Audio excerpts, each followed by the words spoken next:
श्री राधे श्री राधे श्री राधे श्री राधे श्री राधे जय जय सीताराम श्री राधे श्री राधे श्री राधे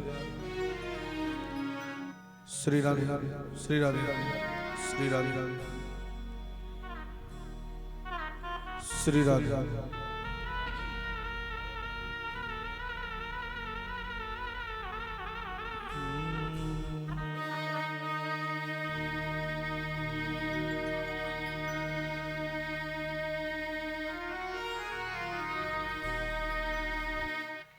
बोली वृंदावन बिहारी लाल की जय हो। श्री सच्चिदानंद भगवान की जय हो। श्री द्वारकाधीश भगवान की जय हो। श्री प्रयागराज महाराज की जय हो। इष्ट देवता की जय हो। ग्राम देवता की जय हो। स्थान देवता की जय हो। गंगा मैया की जय हो। यमुना मैया की जय हो। तीर्थराज प्रयाग धाम की जय हो। श्री हनुमान जी महाराज की जय हो। श्रीमद्भागवत महापुराण की जय हो। धर्म की जय हो। अधर्म का नाश हो। प्राणियों में सद्भावना हो। विश्व का कल्याण हो। गो माता की जय हो। गो हत्या बंद हो। आपस में मेल हो। राग द्वेष दूर हो। सनातन धर्म की जय हो।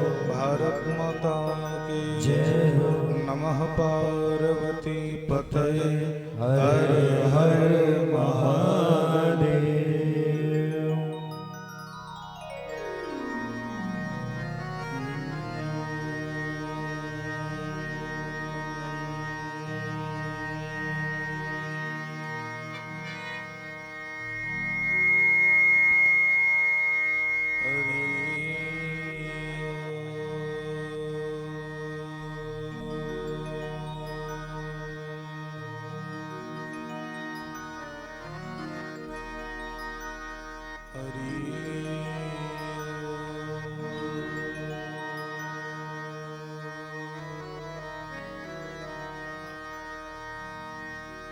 स्वस्ति श्री गणेशाय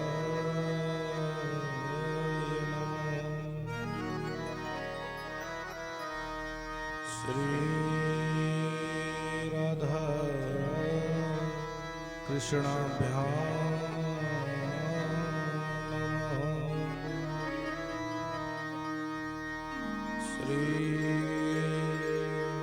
सरस्वती नमः।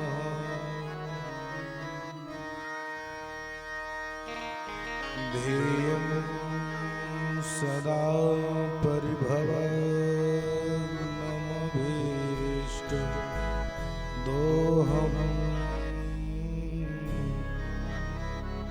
तीर्थास्पदं शिववीरं चिनुतं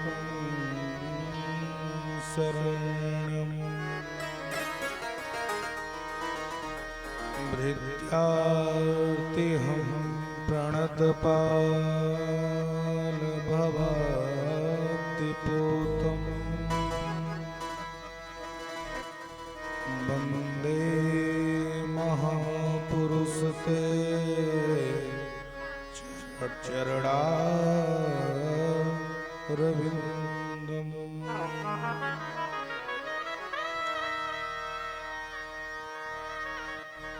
सीतानाथ समारंभा श्रीरामानन्दार्य मध्यमा अस्मदाचार्य पर्यन्तां वन्दे श्री गुरु परम्परां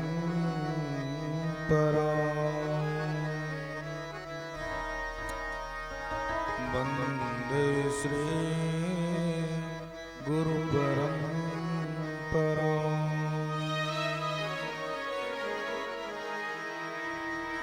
नारायणं नमस्कृत्य नरं चैव नरोत्तमं देवीं सरस्वतीं व्यासं ततो जयमुदीरये।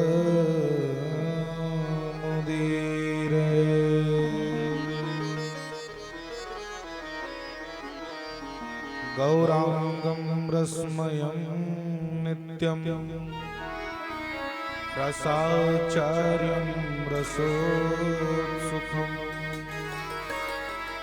श्रीमद्राहर्षणदेवाख्यं सद्गुरुं प्रणमामि।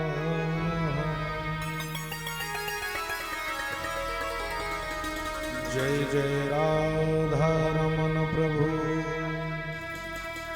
जय जय नवल किशोर, जय गोपी चितचोर प्रभु,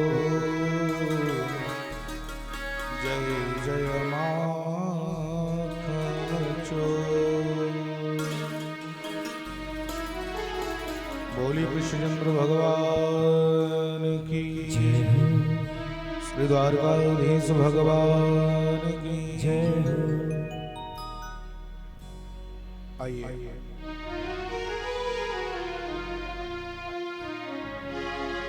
परम मंगलमय बेला और पावन अवसर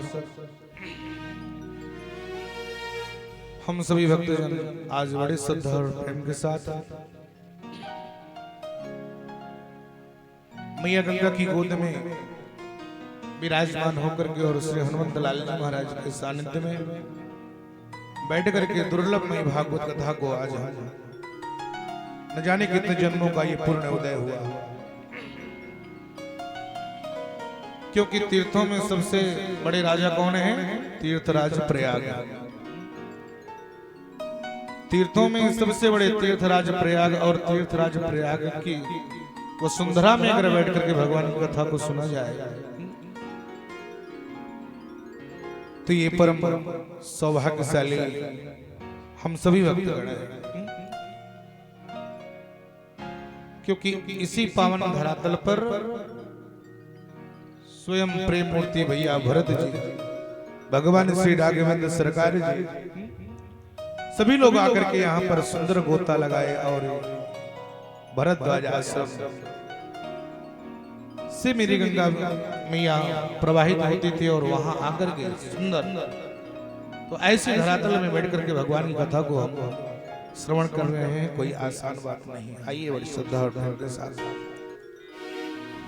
दो चार बार भगवान नाम संकीर्तन करें, उसके बाद फिर सीधे धाम में प्रवेश करेंगे। श्री राधे गोपाल, श्री राधे गोपाल, भज मन श्री राधे। श्री राधे गोपाल,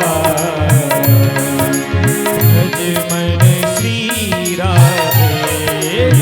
श्री राधे गोपाल, भज मन श्री राधे। श्री राधे श्याम राधे, ओ श्री राधे श्याम राधे। श्री राधे श्याम राधे, ओ श्री राधे श्याम राधे। श्री राधे गोपाल, भज मन श्री राधे। राधे गोपाल भज मन श्री राधे। सभी लोग ताली का सहयोग देते हुए हरि बोल।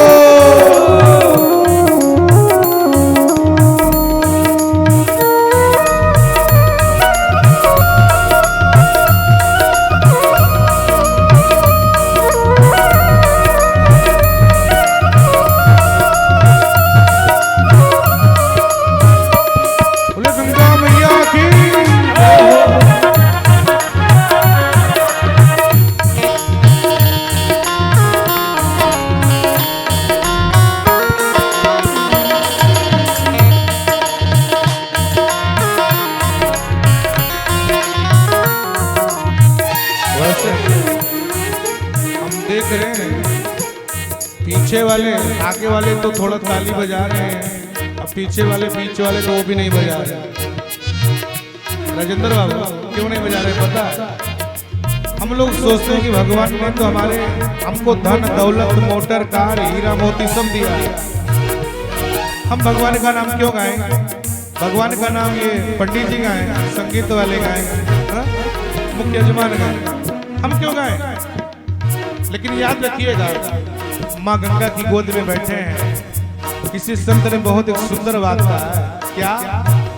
कभी सर्दी कभी गर्मी, कभी सर्दी कभी गर्मी, ये कुदरत के नजारे हैं। अब प्यास उनको भी लगती है जो दरिया के किनारे। ऐसी बात नहीं है कि जिनका घर फाफा मऊ में है या हम यहाँ उपवास करते हैं तुमको प्यास नहीं लगती, सबको प्यास लगती है। उससे प्रकार चाहे अमीर हो चाहे गरीब हो, भगवान का नाम सबको आवश्यक है। इसलिए उठा दीजिए दोनों हाथ। राधे श्री राधे गोपाल भज मन श्री राधे। श्री राधे गोपाल भज मन श्री राधे। श्री राधे श्री राधे श्री राधे श्याम राधे। श्री राधे श्याम राधे। श्री राधे गोपाल भज मन श्री राधे। श्री राधे गोपाल भज मन श्री राधे।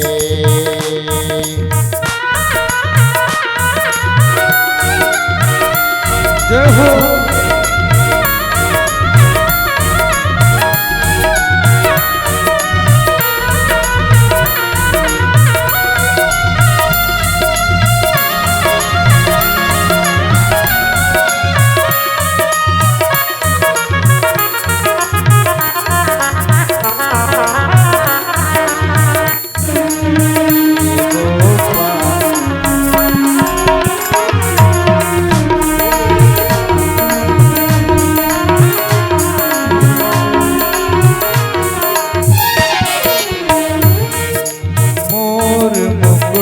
मकराकृत कुंडल, मोर मुकुट मकरादिक कुंडल।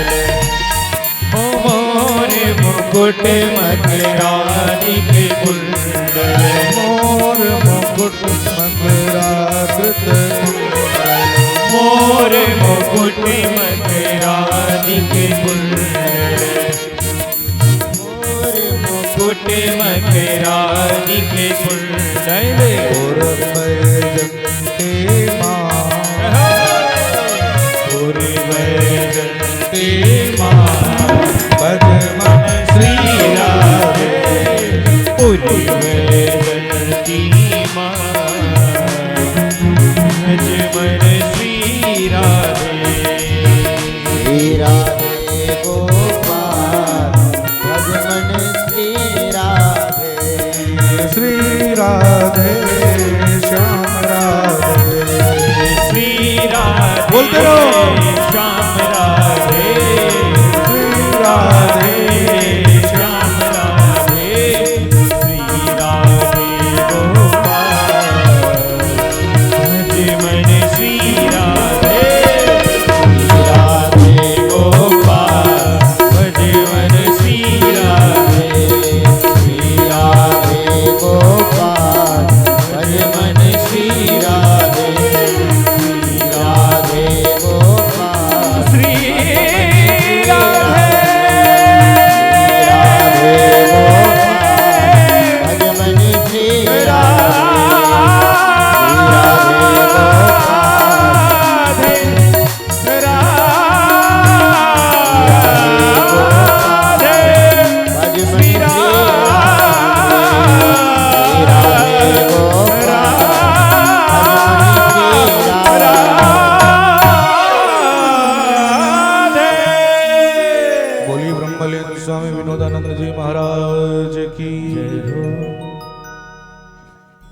अनंत अनंत पूज्य ब्रह्मांड नायक सर्वे जगत नियंता भुवन मोहन श्याम सुंदर नीलमणि कौशल्यानंद वर्धन रघुनंदन की युगल चरण कमल रज परा के ज्ञाता ज्ञात अवस्था में उन्मक्त ब्रह्मक्त रूपी भक्तजन एवं सर्वशक्ति स्वरूपा स्नेहमयी वात्सल्यमयी करुणामयी अर्चनीय वंदनीय पूजनीय नमनीय माताओं एवं बहनों बीच बीच में बैठे हुए भारतीय संस्कृति के होनहार कर्णधार नन्हे मुन्ने बालकों मंच पर विराजमान समस्त आचार्य वृंद को व्यासपीठ से आप सभी को कोटि कोटि प्रणाम। जिनका आज कई जन्मों का जन्म जन्मांतर का युग युगांतर का कल्प कल्पांतर का प्रलय प्रलयांतर का एक दो जन्मों का नहीं पुण्य उदय हुआ है। ऐसे हमारे भैया राजेंद्र बरनवाले जी जो कि बाप में की पावन धरातल से चल करके आए और आपके मन में केवल एक कामना थी कि अगर प्रभु भगवती मैया गंगा की कृपा होगी, तीर्थराज प्रयाग की कृपा होगी,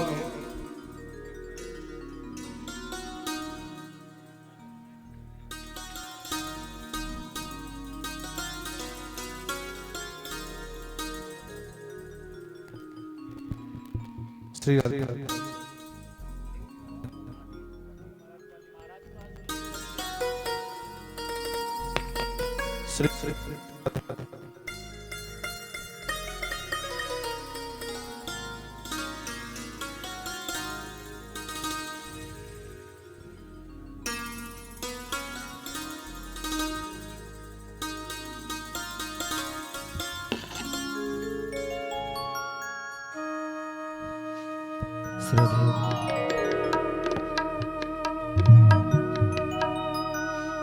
राधा रानी की अखियों की प्यारे बनवारी को कृष्ण मुरारी हो आजा जा हो आजा जा मेरे श्याम प्यारे हो आजा जा मेरे श्याम प्यारे बनवारी वो कृष्ण दुलारे राधा रानी के अखियों के प्यार बनवारी वो कृष्ण दुलारी हो आजा आजा हो आजा आजा मेरे श्याम प्यारे हो आजा आजा मेरे श्याम प्यारे।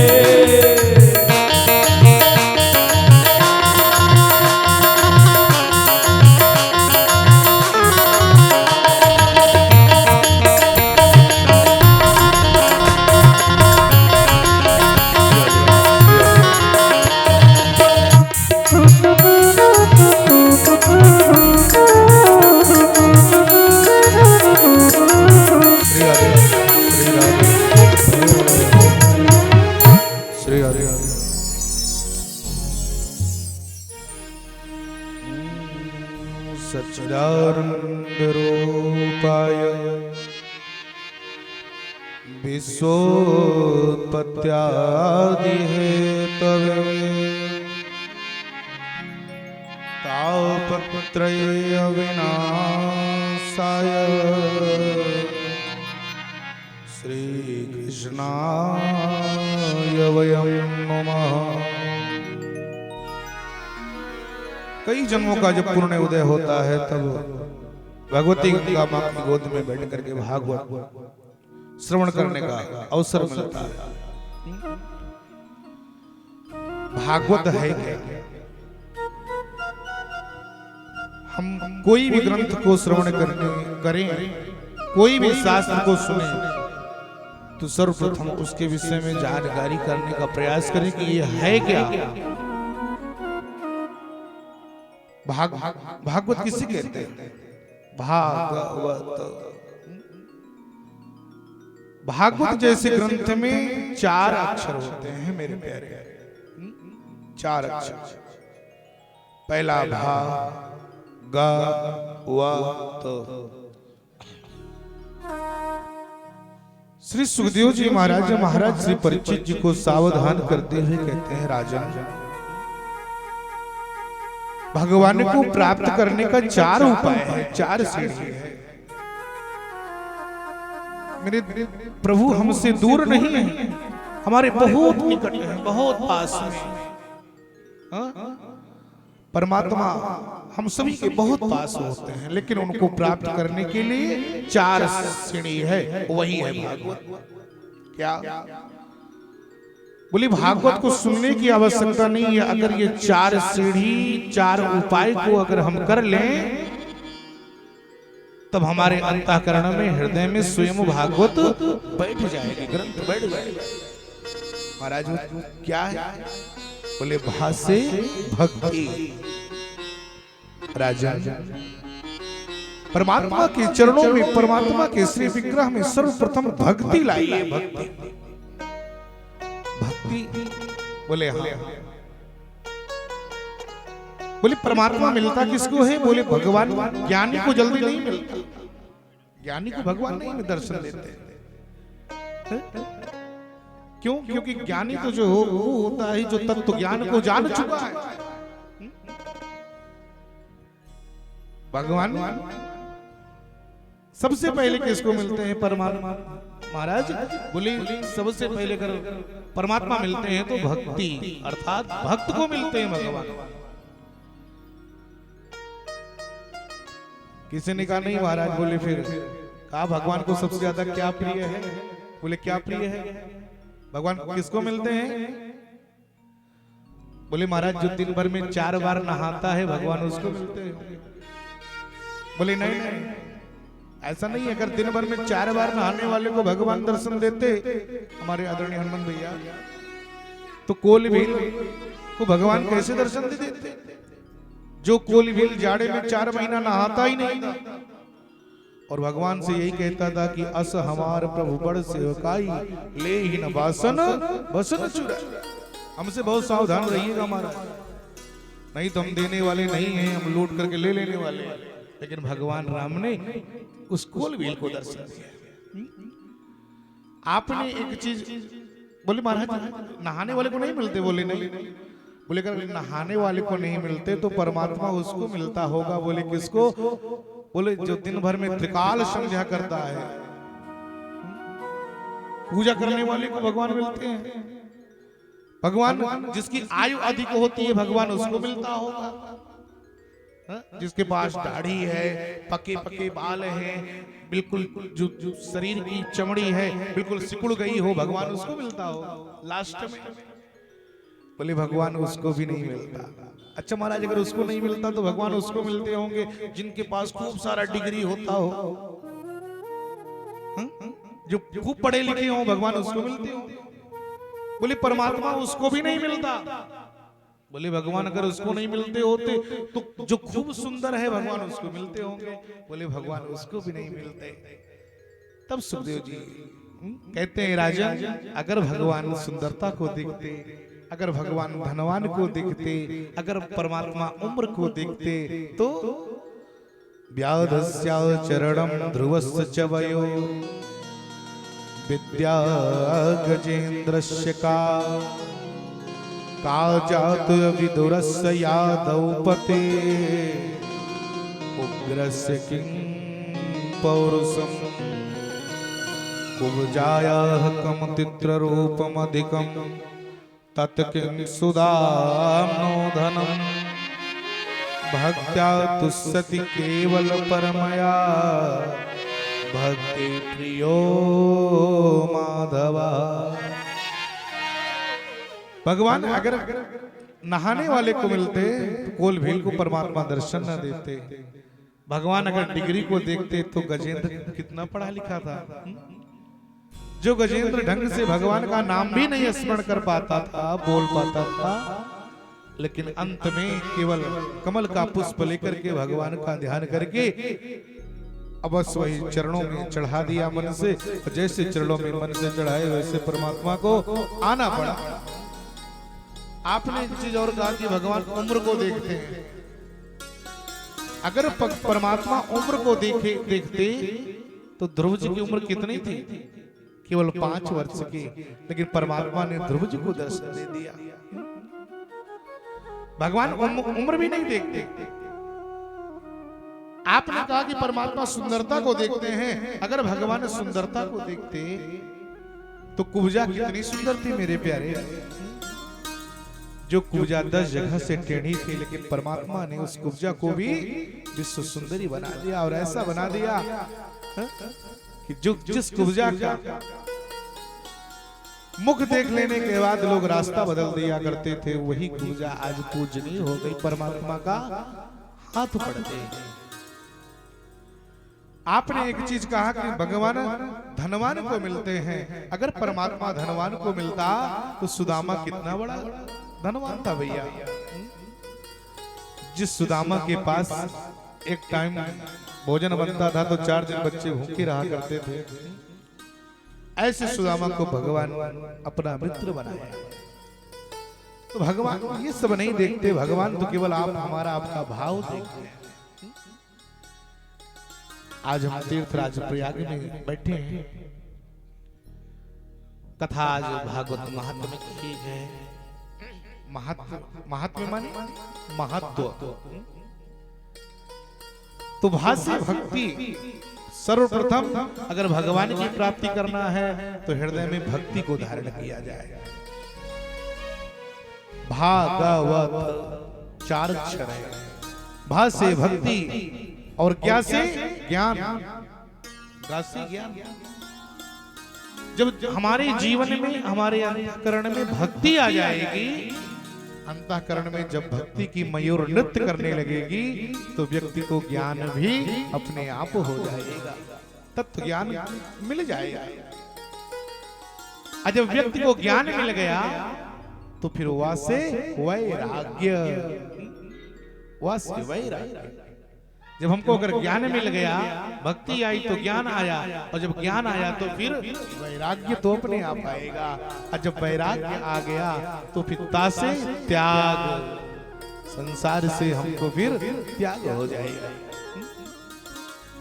और ये चारों चीजें हैं, भक्ति, ज्ञान, वैराग्य और त्याग, किसी के अंदर हो या ना हो, लेकिन महाराज परीक्षित जी के अंदर अवश्य आ गया। क्यों? इतनी बड़ी साम्राज्य के मालिक अगर कोई राजा हो और उस राजा को पता चल जाए कि आज के 7वें दिन मुझे मरना है, तो सब कुछ छोड़ करके वैराग्य धारण कर लिया और सीधे जा करके बस सरकार अब कोई ऐसी कथा सुनाओ कि जो थोड़ा सा अभी मोह माया बना हुआ है ये छुटकारा मिल जाए। मेरे प्यारे भक्तों, कहीं भी हम कथा को श्रवण करने के लिए जाएं, भजन को श्रवण करने के लिए जाएं, कहीं भी जाओ, सब कुछ घर में रख करके जाओ, लेकिन 2 चीज अवश्य ले जाओ। 2 चीज। आज की कथा केवल सूत्रात्मक चलेंगे, मस्तानी की कथा कल से हो, क्योंकि समय अधिक हो गया है। आज मेरी माताओं का चतुर्थ ये चौथ भी व्रत है, तो उनका भी पूजन करना है, इसलिए बिल्कुल सूत्रात्मक। कहीं भी हम जाए भगवान की कथा को श्रवण करने के लिए तो सब कुछ घर में रख करके जाओ, लेकिन 2 चीज अवश्य ले जाओ। क्या? पहला भाव और दूसरा विश्वास। जब तक हमारे आपके अंदर भाव नहीं होगा कि परमात्मा है कि नहीं, तब तक कोई लाभ होने वाला नहीं है। और जब तक विश्वास नहीं आएगा, मंदिर में क्यों जाते हैं? क्या मंदिर में भगवान है? मंदिर में तो केवल पत्थर की मूर्ति है, लेकिन उस मूर्ति में हमको और आपको ये विश्वास है, भरोसा है, इस पत्थर की मूर्ति में भगवान है। और जहां विश्वास हो जाता है वहीं पर मेरे प्रभु का निवास हो जाता है। भाव बहुत जरूरी होता है। कोई भी वस्तु है, कोई भी चीज है, अगर हम भाव नहीं लगाएंगे तो उसका मूल्यांकन नहीं हो पाएगा, उसको हम नहीं ले सकते। जितने भी बैठे हैं सब कुछ लोग बिजनेसमैन होंगे, कुछ अध्यापक होंगे, रिटायर हो चुके होंगे, किसी न किसी विभाग में आप अवश्य होंगे, और अगर किसी में नहीं होंगे तो सबसे बड़े आश्रम में तो है ही गृहस्थ आश्रम। इस आश्रम में सब कुछ आ जाता है। भाव, एक शब्द आता है भाव। भगवान के प्रति कैसे भाव किया जाए? अरे बिना भाव की तो मूली गाजर भी नहीं मिलती। कि मिलती है भैया राजेंद्र बाबू? नहीं मिलती। भाव तो लगाना पड़ेगा। भाव की बात आई तो एक बात याद आ गया। एक बार एक सेठ जी थे, सेठ हमारे यहाँ के जो सेठ हैं, आप लोग तो बड़े सुंदर हो, आप लोग को नहीं कह रहा हूं, नहीं तो सोचोगे महाराज जी हम ही को कह रहे हैं, ऐसा नहीं है। क्यों? हमारा कथा ज्यादा सेठ ही किया होता है तो आदत पड़ गई है। तो सेठ जी थे, तो सेठ जी बाजार जा रहे थे, उनकी श्रीमती जी ने कहा चुटकुला नहीं है ये, हमारे और आपके जीवन की बहुत ऊंची शिक्षा है इसमें। सेठ जी बाजार जाने लगे तो उनकी श्रीमती जी ने कहा कहां जा रहे हो भैया? बोले बाजार जा रहा हूं। कहा बाजार तो जा रहे हो लेकिन देखना ठग मत जाना। सेठ जी ने कहा कोई ऐसा उपाय है जिससे न ठगूं? बोले हाँ उपाय है महाराज। बोले कौन सा उपाय है? कहा बाजार जाइएगा और जिस दुकान पर जाइएगा, जो वस्तु खरीदिएगा, दुकानदार जो उसका कीमत बतावे उसका आधा ही लगाइएगा, नहीं ठगोगे। ध्यान से सुनिएगा, आधा ही लगाइएगा, नहीं ठगोगे। संजोग से बरसात का मौसम था, एक छाता की दुकान पर गए और दुकानदार सुबह सुबह काउंटर साफ कर रहा था और देखा कि अरे आज तो दुकान खोलते ही कस्टमर आ गया। जल्दी साफ किया, आइए भैया बताइए क्या दिखा दूं? सेठ जी बोल पड़े भैया एक छाता दिखाना। जल्दी से छाता लिया और काउंटर पर रख दिया। क्या मूल्य है इसका? ज्यादा प्रातः काल का टाइम है, सुबह का टाइम है, ज्यादा कुछ नहीं करूंगा। ऐसा करो आप 20 रुपए दो, ले जाओ। 20 रुपए दे दो, ले जाओ। सेठ जी ने कहा देखिए भाई 10 रुपए में पड़ता हो तो दे दो, नहीं तो मैं दूसरी दुकान पर जा रहा हूं। दुकानदार सोचा कि अरे मैं तो 20 बोला, ये तो 10 बोला, बिल्कुल आधा आधा चल रहा है। दुकानदार सोचा कि थोड़ा डिस्काउंट करके हो सकता है माल चला जाए तो अच्छी बात है, सुबह की बात है।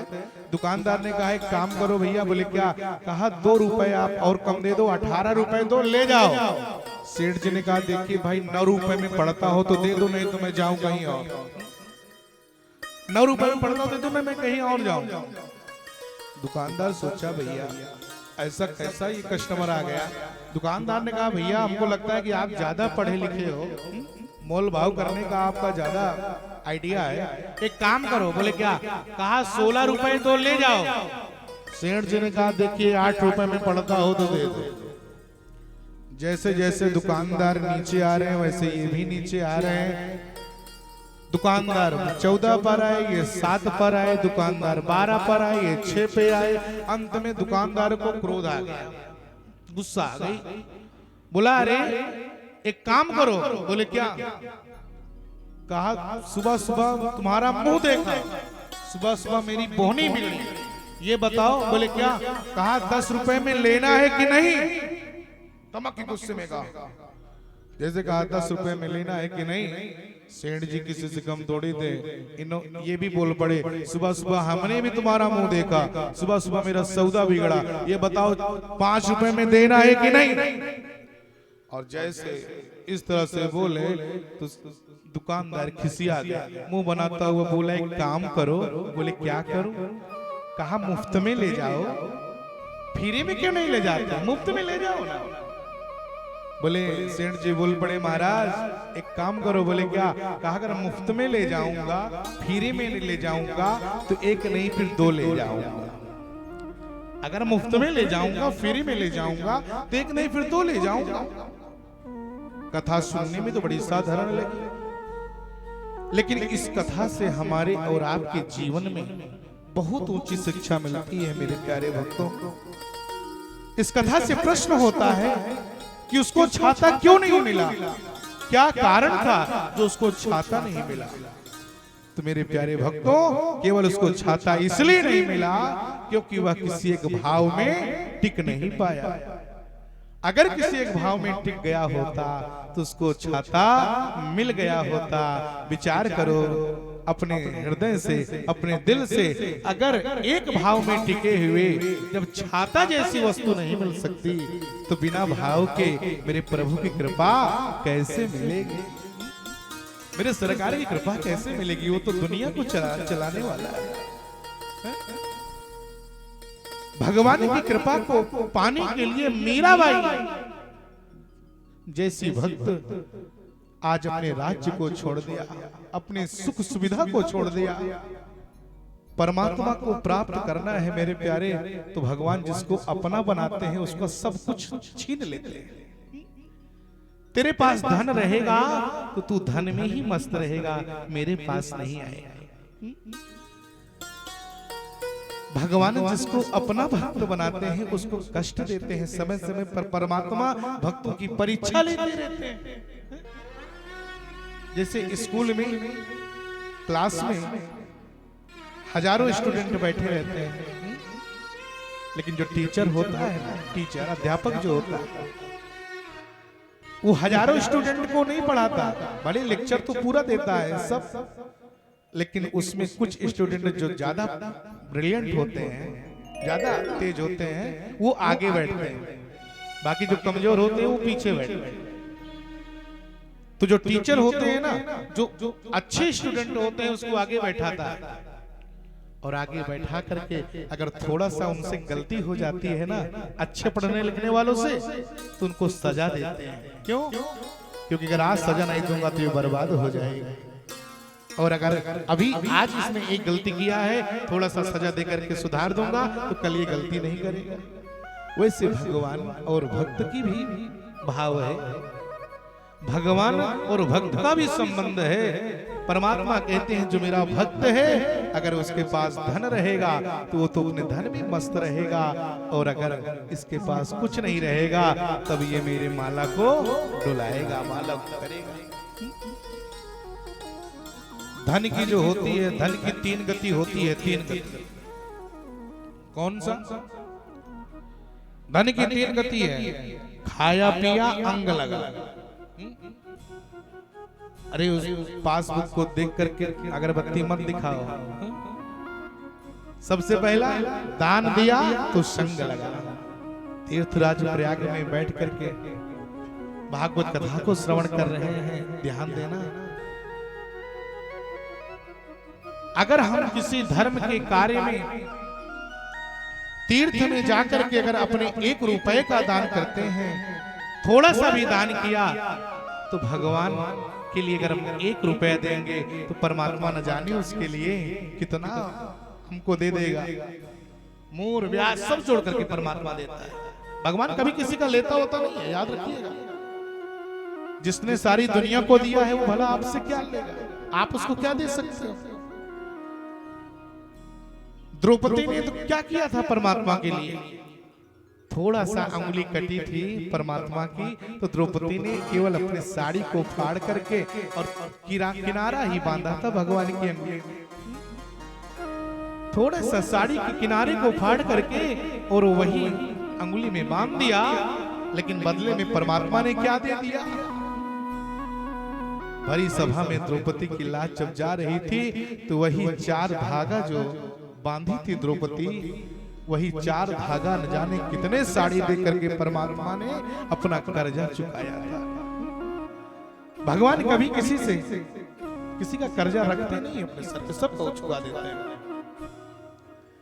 कितना सुंदर भक्त और भगवान का जो संबंध होता है, बिल्कुल वैसे संबंध होता है जैसे एक माँ और एक बेटे का होता है। करें सदा तिनके रखवारी, जिम बालक राखई महतारी। जैसे कोई बालक अपने कोई माँ अपने बालक को सेवा करती है, पालन करती है, पोषण करती है, वैसे परमात्मा भी अपने भक्तों को दिन रात उनके आगे पीछे टहलते रहते हैं। भगवान कहते हैं कि जहां भक्त निज पग धरे, अरे हुआ धरऊं मैं हाथ, कि पीछे पीछे मैं फिरूं, कि कभी न छोड़ूं साथ। भगवान कहते हैं जहां मेरा भक्त जाता है उसके पीछे पीछे मैं जाता हूं, कहीं मेरा भक्त भूखा ना रह जाए। भगवान कहते हैं जहां मेरा भक्त अपने चरण को रखता है उसके नीचे मैं अपने हाथ को रख देता हूं, कहीं मेरे भक्त के चरणों में कांटा ना गड़ जाए। ऐसे है मेरे भगवान का संकल्प भक्त के लिए। तो अगर हम भगवान के भक्त बनेंगे तो भैया कुछ न कुछ तकलीफ तो अवश्य मिलेगी, कुछ बाधा अवश्य आएगी, तकलीफ आएंगी, लेकिन उन सबको चीरते हुए, उन सबको हम छांटते हुए अगर धर्म के मार्ग में बढ़ते रहेंगे तब हमसे भगवान दूर नहीं है। नैमिषारण्य में 52 क्षेत्र है, 88,000 ऋषि विराजमान है। श्रीमद् भागवत कथा प्रथम श्लोक से प्रारंभ होती है। कौन से श्लोक से? आइए हम प्रथम श्लोक का गान करें। सच्चिदानंद रूपाय विश्वोत्पत्त्यादि हेतवे तापत्रय विनाशाय श्री कृष्णाय वयं नमः। सच्चिदानंद, सत, चित और आनंद। सच्चिदानंद एक शब्द है, लेकिन जब इसका हम व्याकरण से अनुवाद करेंगे, तोड़ेंगे, तो इसमें 3 शब्द आता है, सत घन, चित घन और आनंद। सत क्या है? सत्य माने सत्य, जो परमपिता परमेश्वर पहले भी सत्य था, आज भी सत्य है, और आगे अगर कुछ बचेगा तो सत्य ही बचेगा। ऐसे सत्यरूपी परमात्मा के चरणों में व्यास जी कहते हैं मेरा बारंबार प्रणाम है। चित्त, चित्त माने प्रकाश। अगर हमको और आपको कुछ देखना है, कुछ लिखना है, कुछ पढ़ना है, तो प्रकाश की आवश्यकता होती है। लेकिन वो परमपिता परमेश्वर जो स्वयं प्रकाश स्वरूप है, उसको अगर कुछ पढ़ना, लिखना, देखना है तो प्रकाश की आवश्यकता नहीं है, वो स्वयं प्रकाश स्वरूप है। तो ऐसे प्रकाश स्वरूप परमात्मा के चरणों में मेरा बारंबार प्रणाम है, व्यास जी ने कहते हैं। और तीसरा शब्द आता है आनंद। आनंद किसे कहते हैं भैया? बड़ा सुंदर प्रश्न है। आनंद, आनंद किसे कहा जाता है? क्या है आनंद? संसार में सभी का उल्टा बना हुआ है, हर चीज का उल्टा है। जैसे सुख का उल्टा दुख, दिन का उल्टा रात, प्रसन्न का उल्टा अप्रसन्न, वैसे आनंद का उल्टा। आनंद कहते किसे? क्या दिन रात नोटों की गड्डी को गिनो वो आनंद है? या सुंदर बिजनेस चले वो आनंद है? 2 शब्द आता है, आनंद और मजा। आनंद और मजा 2 शब्द आते हैं। प्रश्न ये हुआ कि आनंद किसे कहा जाता है और मजा किसे कहा जाता है? दोनों शब्द लगभग मिलते जुलते हैं, लेकिन अंतर है। आनंद और मजे दोनों में अंतर है। जैसे मजा, मजा शब्द जो है वो क्षण मात्र का है, क्षण मात्र। अगर हम किसी सांसारिक भौतिक चीजों को देख करके जाते हैं, जैसे आज के जो नए समय में चल रहा है, जिसको ऑर्केस्ट्रा बोलते हैं, तमाम प्रकार की चीजें बोलते हैं, उसको जब देख करके हम घर में जाएंगे, लौकिक चीजें देख करके घर में जाएंगे, और घर में जाकर के अगर श्रीमती जी पूछेगी कहाँ थे, अरे वहीं गया था। अरे कैसा रहा? क्या बताऊं, बड़ा मजा आया। वहां क्या कहेंगे, बड़ा मजा आया। और अभी यहाँ पांडाल में बैठे हो और भागवत कथा को सुन रहे हो, और ऐसी वैसी कथा नहीं, जन्मांतरी भवेत् पुण्यम तदा श्रीमद् भागवतम लभे। ऐसी वैसी भाग कथा नहीं, जन्म जन्मांतर का जब पुण्य होता है तब भागवत मिलता है। ऐसी दुर्लभमयी भागवत कथा को हम सुन करके जा रहे हैं। टेंट में अगर हमारी पत्नी या हमारी बिटिया जो भी हो, अगर टेंट में है, अब हमसे पूछेगी, आपसे पूछेगी बाबूजी कहाँ थे, अरे क्या बताऊं बड़ी सुंदर कथा चल रही थी।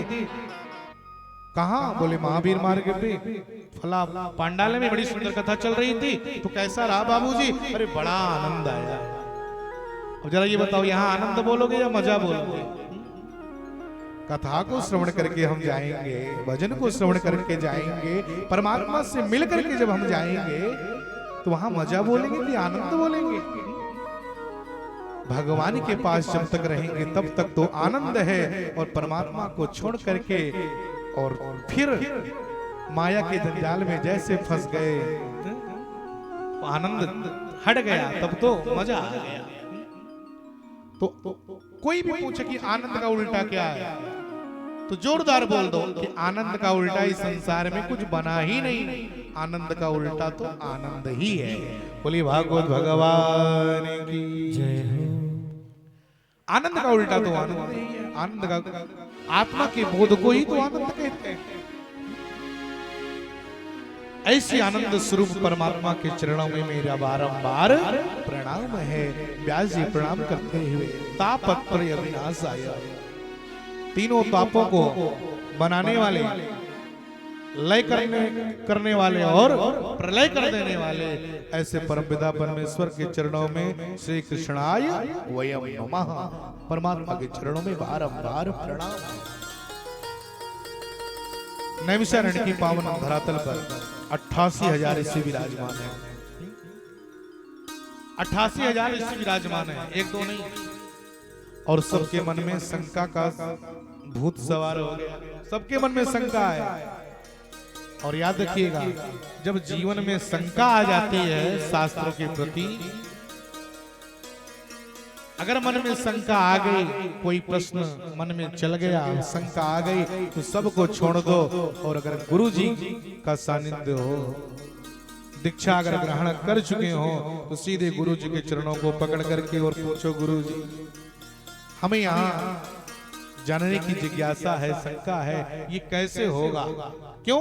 क्योंकि शंका जो होता है शास्त्रों के प्रति, अगर इसको हटाने वाला कोई है तो केवल सद्गुरुदेव भगवान है, अर्थात संत भगवान है। सब कुछ छोड़ करके संतों का चरण, संतों का आशीर्वाद प्राप्त कर लो। संतों के चरणों में अगर हो जाएंगे तो हमारी समस्त शंका अपने आप मिट जाएगी। जीवन में शंका का सर्प बहुत सभी को ग्रास बना लेता है। तो आज 88,000 ऋषि विराजमान हैं और सभी ऋषियों के बीच में सोच रहे हैं कि कोई संत सुंदर आए और आकर के हमारे समस्त प्रश्नों का उत्तर दे। तो संत के साथ में लगेंगे तो जीवन बन जाएगा। संत जो होते हैं ना, वो जादू की पुड़िया उनके पास होती है, जादू की पुड़िया। थोड़ा सा व्यक्ति अगर इधर उधर हुआ तो संत भगवान आते हैं और ऐसा सुंदर भगवान की कथा को श्रवण करा करके और ये शंका मिटा देते हैं ना, छू छू मंतर करके। क्या कहना है? इसलिए तो कहते हैं क्या, इस संतन के संग लाग रे। अगर बिगड़ी मेरी कुछ बिगड़ गई है, अच्छा बनाना है तो केवल एक उपाय है मेरे प्यारे भक्तों, और ये चीज तो यही मिलेगा। कहाँ? संतों का जमावड़ा, तो संतों का क्षेत्र यहाँ प्रयागराज में एक से एक धुरंधर संत आते हैं। ऐसे ऐसे संत आते हैं। माघ महात्म्य में तो यहाँ तक आया है कि अगर भगवान का कृपा प्राप्त करना है तो चले जाओ, चलते रहो, चलते रहो। और आपको जो व्यक्ति क्योंकि न जाने परमात्मा किस रूप में आ जाए। हाँ? माघ मकर रवि गति जब होई, जब माघ शुरू हो जाता है तब जितने भी 33 करोड़ देवता हैं वो सब आकर के यही प्रयागराज में निवास करते हैं और वो नाना प्रकार का रूप बना करके यहीं पर टहल रहे हैं, घूम रहे हैं। हम उनको किस रूप में देख लें, हैं? जान नहीं पाएंगे। परमात्मा से अगर मिलना है तो भगवान अपना एकदम ऐसा रूप बनाते हैं माघ मेले में, प्रयागराज में, कि कोई भी भक्त हमारे पास ना आए। इतना भयंकर रूप बनाते हैं परमात्मा। क्यों? क्योंकि भगवान भी आकर के यहाँ पर जितने साधु संतों का ये सरस्वती की धारा जो बह रही है ना संगम नगरी में, गंगा जमुना दोनों जब मिली और सरस्वती कौन है? तो सरस्वती हर पंडाल में जो ये भागवत कथा, राम कथा, ज्ञान गंगा बह रही है, यही तो सरस्वती है। तो परमात्मा आते हैं और अपना एकदम ऐसा रूप बना लेते हैं कि मेरे पास दुनिया ना आए। ऐसा रूप बना लेते हैं कि हमारे रूप को देख करके लोग रास्ता बदल दें। और हम ऐसे सुंदर जब ऐसे दृश्य को देखते हैं तो मैं वहां जाता नहीं। क्यों? अरे ये तो बड़ा बेकार आदमी है। लेकिन ना भगवान इसी रूप में विराजमान होते हैं। और ऐसा सुंदर स्वरूप अगर कोई दिख जाए मेरे प्यारे, तो क्या बात है। न जाने किस रूप में परमात्मा आते हैं। तो संतों का जमावड़ा यहीं पर है। इसलिए आइए, अगर हमारी कुछ बिगड़ गया हो तो केवल एक चीज करें, क्या? कि संतन के संग लाग रे तेरी बिगड़ी बनेगी। संतन के संग लाग रे तेरी बिगड़ी बनेगी। संतन के संग लाग रे तेरी बिगड़ी बनेगी। बिगड़ी बनेगी तेरी किस्मत जगेगी। बिगड़ी बनेगी तेरी किस्मत सजेगी। बिगड़ी बनेगी तेरी किस्मत सजेगी। संतन के संग लाग रे तेरी अच्छी बनेगी। हो यो तेरे बड़े भाग रे तेरी अच्छी बनेगी। ताली बजाते हुए हरि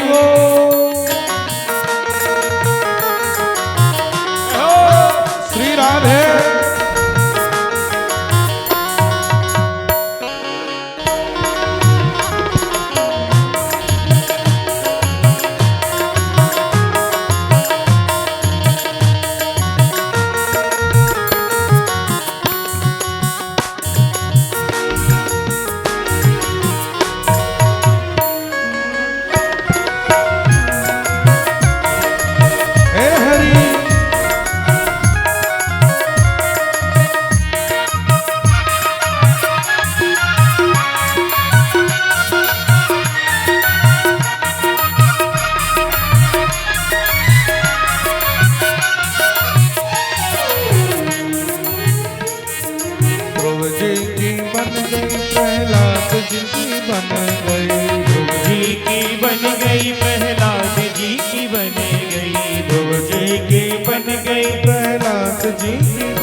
बन गई प्रहलाद जी की बन गई। ध्रुव जी की बन गई प्रहलाद जी की बन गई। राम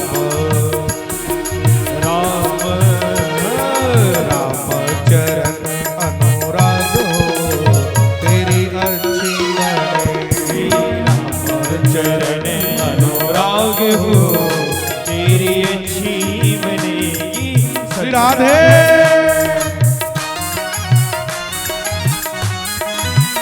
प्यारे की जय हो।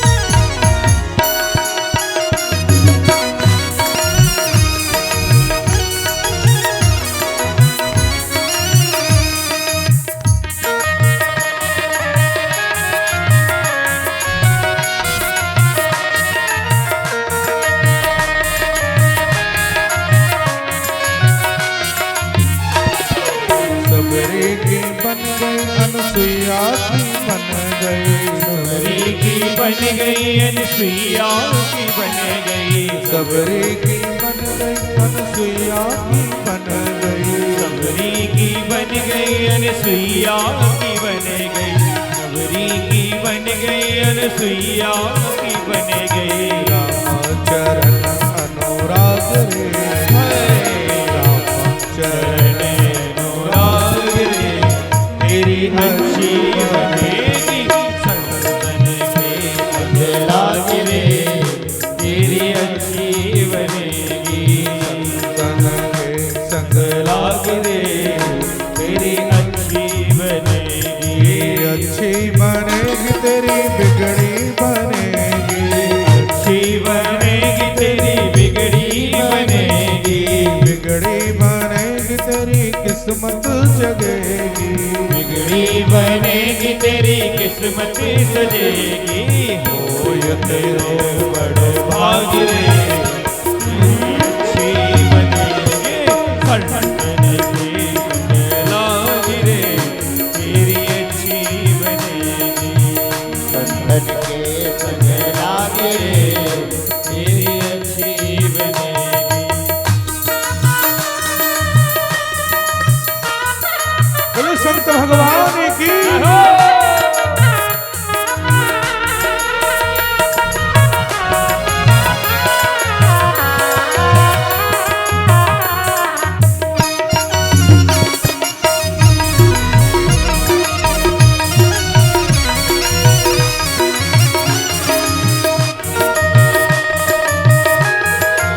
हे हरि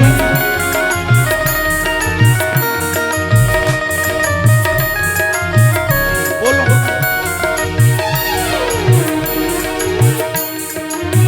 कागा से तुम्हें हंस करेंगे कागा से तुम्हें हंस करेंगे कागा से तुम्हें हंस करेंगे कागा से तुम्हें हंस कहेंगे मिट जाए और के दाग रे मिट जाए और के दाग रे वो तेरी अच्छी बनेगी संतन के संग लाग रे तेरी अच्छी बनेगी संतन के संग लाग रे तेरी अच्छी बनेगी बोलते रहो अच्छी बनेगी तेरी बिगड़ी बनेगी अच्छी बनेगी तेरी बिगड़ी बनेगी अच्छी बनेगी तेरी बिगड़ी बनेगी अच्छी बनेगी तेरी बिगड़ी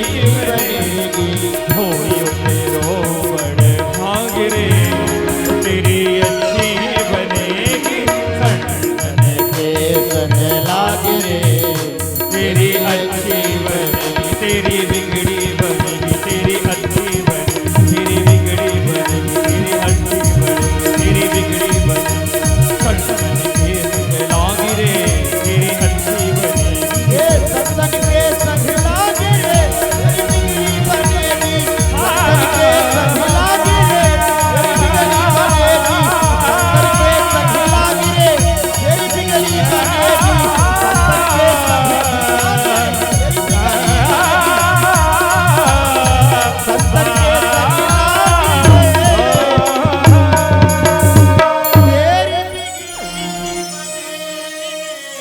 बोले भागवत भगवान की कितना सुंदर इनको हटाओ इनको हटाओ इनको हटाओ बोले भागवत भगवान की हमारे कार्यकर्ता लोग इनको हटा दें बोली वृंदावन बिहारी लाल की जय हो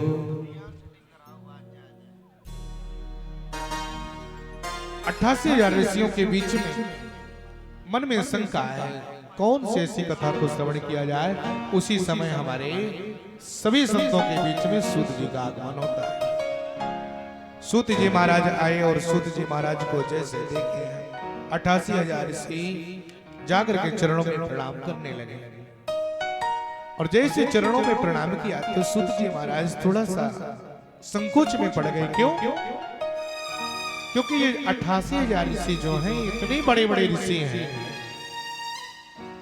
कि इनके जटा जूट सब बन गए हैं। इनके रहते न जाने कितने त्रेता, कितने द्वापर, कितने कलयुग सब बीत चुके हैं। ऐसे बड़े बड़े उम्र वाले ऋषि। और सूत जी महाराज केवल 20 वर्ष के। अब कोई इतना बड़ा महान पुरुष और एक किशोर बालक को आकर के प्रणाम करे तो आदमी संकोच में पड़ ही जाएगा। सूत जी महाराज बोल पड़े, महाराज आप हमको प्रणाम क्यों कर रहे हो? बोले आप तो बहुत बड़े हो ना। बोले महाराज कौन कहता है मैं बहुत बड़ा हूं? धन में बड़े को बड़ा नहीं कहा जाता। जो बल में बड़ा है वो बड़ा नहीं कहलाता। जो आयु में बड़ा है वो भी बड़ा नहीं कहलाता। बोले फिर? कहा धन वृद्धा बल वृद्धा आयु वृद्धा तथैव च ते सर्वे ज्ञान वृद्धाश्च किंकिरा शिष्य किंकिरा। जो ज्ञान में बड़ा होता है सबसे बड़ा वही कहलाता है। धन में बड़ा नहीं है, ज्ञानों में जो बड़ा है, ज्ञान में वो बड़ा। आप तो ज्ञान में भले उम्र में हम आपसे छोटे हैं, लेकिन ज्ञान में तो आप हमसे बहुत बड़े हो। इसलिए महाराज आपको प्रणाम है, चरणों में प्रणाम किया, विराजमान हुए। बोलिए महाराज कौन सी कथा आपको मैं श्रवण कराऊं? तो बड़े प्यार से बोलते हैं महाराज आपका तो, आपके अंदर तो ज्ञान का खदान है, ज्ञान के खजाना हो आप। अज्ञान धांत विध्वंस कोटि सूर्य समप्रभ सूताख्या हि कथा सारम मम कर्ण रसायन। ऐसी कथा आप हमको श्रवण कराओ कि जो मेरे कानों को प्रिय हो और हमारे जीवन को मोड़ दे, जीवन को एक नई दिशा दे दे। आप ऐसी कथा कराओ। क्यों? क्योंकि मैं जानता हूं कि आपके ऊपर गुरु की कृपा है। महाराज सूत जी महाराज मैं जानता हूं कि आपके ऊपर गुरु जी की बहुत बड़ी कृपा है। बोले कैसे? कहा कर चिंतामणि से कोई व्यक्ति मांगे, चिंतामणि व्यक्ति को क्या दे सकती है? संसार की जितनी सुख सुविधा है चिंतामणि वो सुविधा को प्रदान कर सकती है, दे सकती है आसानी से। और क्या दे सकती है? कल्पतरु वृक्ष से अगर आप कुछ मांगोगे वो स्वर्ग की संपदा प्रदान कर सकती है, स्वर्ग की धन दौलत। लेकिन अगर आप चिंतामणि से और कल्पतरु से ये कहो कि भैया हमको ये कुछ नहीं चाहिए, हमको केवल एक चीज दे दो, भगवान की प्राप्ति करा दो, परमात्मा की प्राप्ति करा दो, तब तो चिंतामणि और कल्पतरु की अंदर ये सामर्थ्य नहीं है कि आपको दे सकती है। अगर इसको कोई दे सकता है तो वो कौन? गुरु जी हैं, सदगुरुदेव भगवान। चिंतामणिर्लोक सुखम सुरद्रुह स्वर्ग संपदम प्रयच्छति गुरु प्रीतो वैकुंठम योगी दुर्लभम। वैकुंठम योगी दुर्लभम, जो योगियों को भी दुर्लभ है वैकुंठ, वो वैकुंठ सदगुरुदेव भगवान बड़ी आसानी से दिला देते हैं। जिस चेला के ऊपर अगर गुरु जी की कृपा बरस जाए तो फिर चेला तो पहलवान है, उसको पीछे करने वाला कोई पैदा नहीं हुआ है। गुरु और शिष्य का संबंध बहुत ही नाजुक डोर से बंधा होता है। जैसे भक्त भगवान का संबंध होता है वैसे गुरु और शिष्य का संबंध होता है। केवल शिष्य ही नहीं चाहता कि मुझको गुरु अच्छे मिले। जब शिष्य को दीक्षा लेना होता है तो पहले गुरु जी के विषय में पता लगाता है। हमारे गुरु जी किस खानदान के हैं जिनसे हम दीक्षा ले रहे हैं, किस गोत्र के हैं, कौन से ब्राह्मण है, कौन सा शाखा है, सब पता लगा करके तब दीक्षा लेते हैं। लेकिन याद रखिएगा केवल गुरु जी शिष्य ही नहीं पता लगाता गुरु जी के विषय में,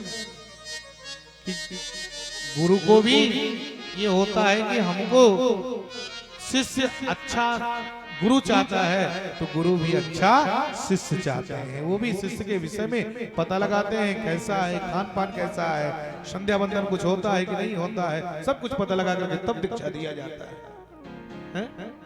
तो महाराज आपके ऊपर तो गुरु की कृपा है, आप हमारे प्रश्न का उत्तर दो। कोई ऐसी कथा को श्रवण कराओ कि उस कथा को श्रवण कर लेने के बाद भी दूसरी कथा मन को न भाए। इतना सुंदर भाव श्री सूत जी महाराज से जैसे प्रश्न किए हैं, महाराज आप ऐसी कथा सुनाओ कि सबसे पहले भागवत कथा किसने सुना और किसने सुनाया, संक्षेप में बताया आपको। सबसे पहले भागवत कथा किसने सुना और किसने सुनाया, महाराज इत्यादि ये कथा आप हमको श्रवण कराइए। सूत जी महाराज ने कहा, राजन सनकादिक ऋषियों जरा सावधान होकर के सुनो। ये जो मनुष्यों ने मिला है, ये जो जीवन है ना, ये क्षण भंगुर है। काल व्याल मुखग्रास त्रास निर्णास हेतवे। हर व्यक्ति जो काल है ना, ये मुंह खोल करके सर्प, काल रूपी सर्प अपना मुंह खोल करके खड़ा है और हम लोग इसी के मुंह में आकर के इसका ग्रास बन जाते हैं।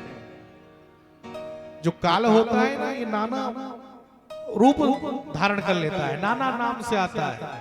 कभी कोरोना बन करके आ गया तो कितने को लपेट लिया। ये भी एक कोरोना भी एक काल का ही रूप है। काल का मतलब क्या होता है? काल आता है, व्यक्ति को खा जाता है, मृत्यु को प्राप्त होते हैं। तो कोरोना में भी तो मृत्यु होती थी, तो कोरोना भी तो काल का ही नाम था, स्वरूप था उसका। तो हम सब काल व्याल मुखग्रास त्रास निर्णास हेतवे श्रीमद्भागवतम शास्त्रम कलौ कीरेण भासित।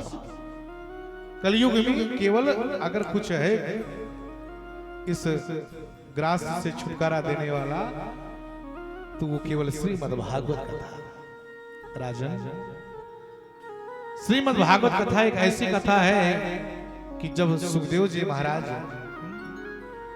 परीक्षित जी को कथा को श्रवण करा रहे थे, तो देवराज इंद्र जब देखे कि अरे परीक्षित जी को कथा श्रवण करा रहे हैं, तो इंद्र के मन में सौदे की भावना आ गई। इंद्र अपने हाथ में सोने का कलश ले लिया और उसमें अमृत को भर लिया, और अमृत को भर करके लेकर के जाकर के सुखदेव जी भगवान के पास रख दिया।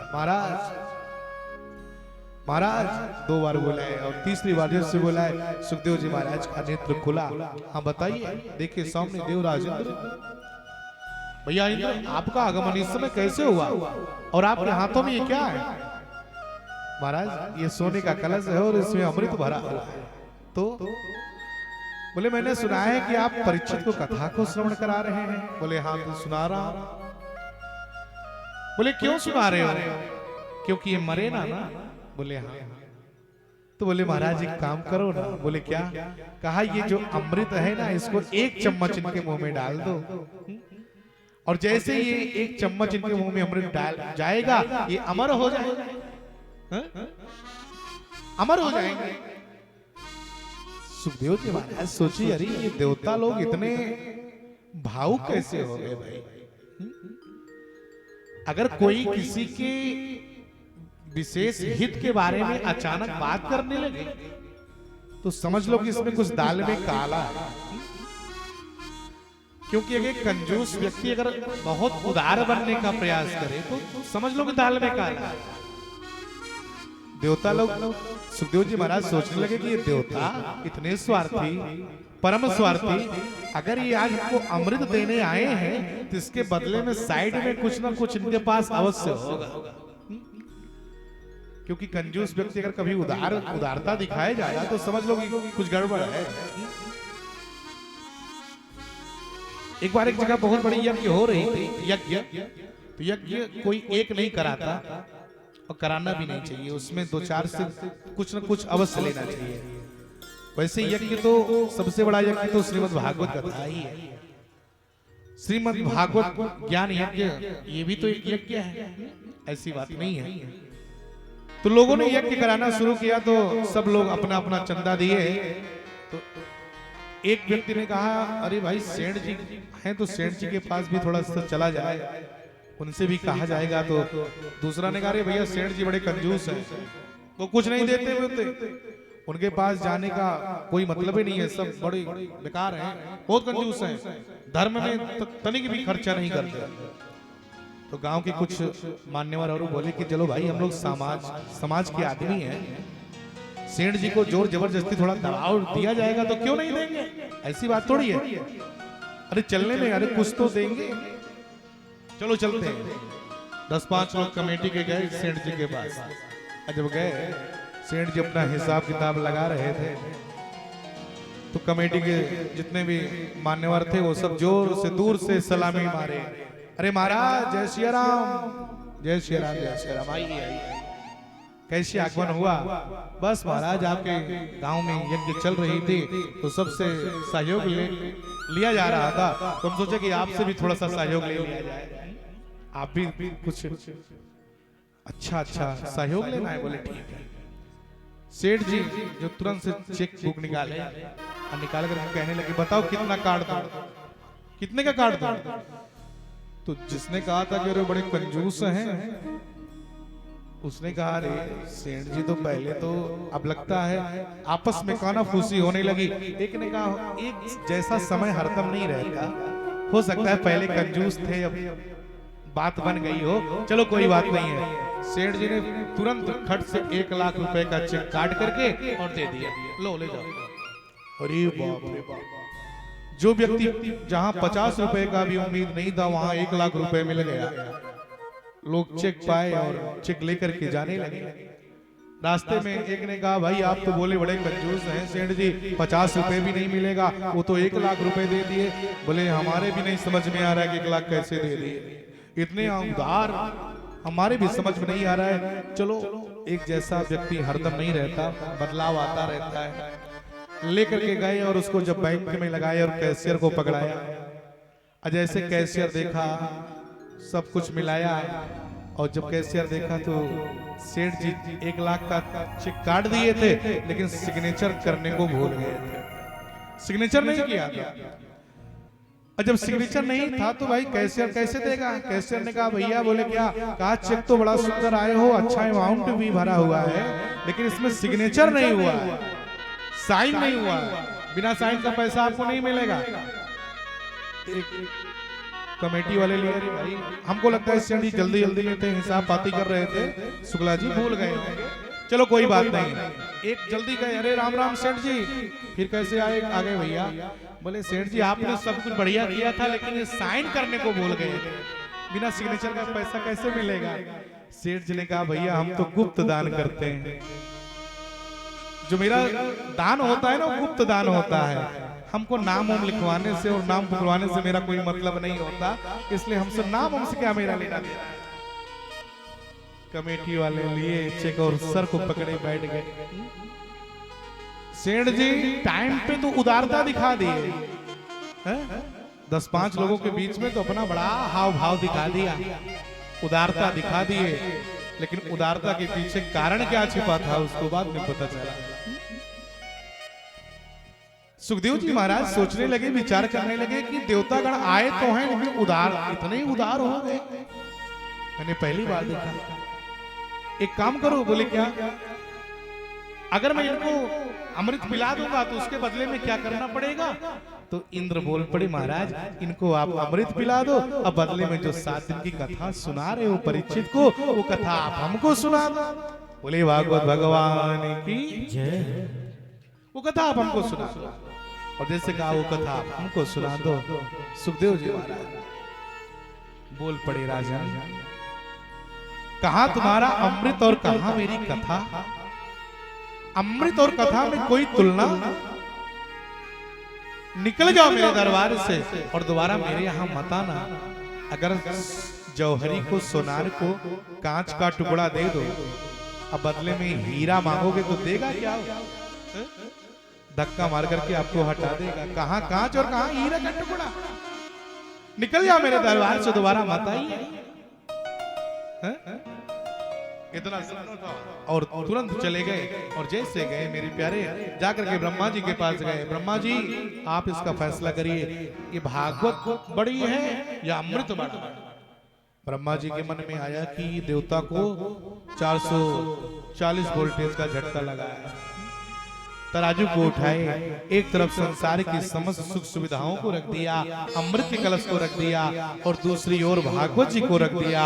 और जब ब्रह्मा जी तराजू को उठाए और जैसे तराजू को उठाए तो दाहिने तरफ का जो भार है, जहां पर भागवत जी विराजमान है, वो तो पूरा धरती नहीं छोड़ा, ऊपर नहीं उठा, और जिधर कलश है वो तो एक हाथ ऊपर उठ गया। लघोन्यानि जातानि गौरवेण इदं महा तदा ऋषिगणा सर्वे विस्मयं परमं ययुः। विस्मयं परमं ययुः। ऐसी दुर्लभमयी भागवत कथा ब्रह्मा जी बोल पड़े। देवतागण बोले क्या? कहा ये साधारण से भागवत की पोथी नहीं है, ये केवल पुस्तक नहीं है, ये ग्रंथ भी नहीं है, ये तो स्वयं भगवान श्री कृष्ण का वांगमय स्वरूप है। अब विचार करो, जिस तरफ मेरा कन्हैया अगर बैठ जाए, मेरे प्रभु अगर बैठ जाए, तो है कोई दुनिया में जो उसको ऊपर उठा दे? सरकार ये स्वयं भागवत भगवान कृष्ण के वांगमय स्वरूप है। और ऐसी भागवत दुर्लभमयी भागवत कथा सीधे आज हम लोगों को सुलभ हो रही है। कितने सौभाग्य की बात है। देव ऋषि नारद जी आज टहलते टहलते सीधे नारद जी मृत्युलोक में आए और मृत्युलोक में नारद जी टहलने लगे। और जब मृत्युलोक में नारद जी टहलने लगे, हर जगह गए। कहां कहां गए नारद जी? हर जगह गए नारद जी। मृत्युलोक में जब टहले, हरि क्षेत्र, कुरुक्षेत्र, हर जगह जब टहलते टहलते सब हर जगह नारद जी बढ़िया देखे। लेकिन जैसे ही वही नारद जी कहां टहलते टहलते आए, सीधे हर जगह से टहलते टहलते हुए आए। और जब वृंदावन में आए हैं, बहुत संक्षिप्त में श्रवण कराने हैं। आप सब जानते हैं समय कम है, मेरी माताओं का पूजन भी करना है, तो आज थोड़ा सा प्रथम दिवस था, इसलिए कथा लेट में प्रारंभ हुई है। यही कथा कल से 1 बजे से 5 बजे तक होगी, तो आप सब लोग कल बिल्कुल टाइम से आइएगा। आज भागवत महात्म्य की कथा है, तो कलश यात्रा भी था, और कलश यात्रा थोड़ा सा संगम और वहाँ हनुमान जी महाराज के पास जाना था। मंगलवार का दिन था, तो भीड़ भाड़ की वजह से थोड़ा सा लेट हो गया, तो इसलिए कल बिल्कुल ये कथा ठीक 1 बजे से प्रारंभ हो जाएगी। 1 बजे से 5 बजे तक कथा चकाचक हम लोग आनंद लेंगे। तो सुंदर भाव, नारद जी जैसे हर जगह से टहलते टहलते आए वृंदावन आए, तो देखे हर जगह तो बढ़िया सब कुछ दिखा, लेकिन वृंदावन जब आए, और जैसे जब वृंदावन में नारद जी आए, तो वहां देखते हैं क्या है कि आज एक किशोरी 18 साल की बैठ करके रुदन कर रही है, और उसके दोनों तरफ 2 वृद्ध लेटे हुए। जैसे नारद जी ने देखा ऐसे सुंदर स्वरूप को, नारद जी चौंक गए। उसी मार्ग से चले जा रहे थे, तब तक वो 18 साल की स्त्री बोल पड़ी, भो भो साधो क्षणम तिष्ठ। अरे सरकार 1 मिनट के लिए रुक जाओ, 1 मिनट के लिए रुक जाओ। नारद जी जैसे दूर से देखे, अरे कोई उनको बुला रही है। नारद जी आए और आकर के बोले, माता जी आपने मुझको बुलाया, आपका नाम क्या है? तब वो बोल पड़ी, प्रभु मेरा नाम है भक्ति माता।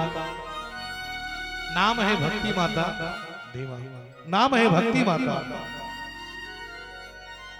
मेरा नाम है भक्ति माता। अच्छा तो आप रो क्यों रही हो? बोले मैं हर जगह वृद्ध थी, लेकिन वृंदावन की पावन गली में जैसे अपने चरण को रखी, तो यहाँ मैं किशोर हो गई।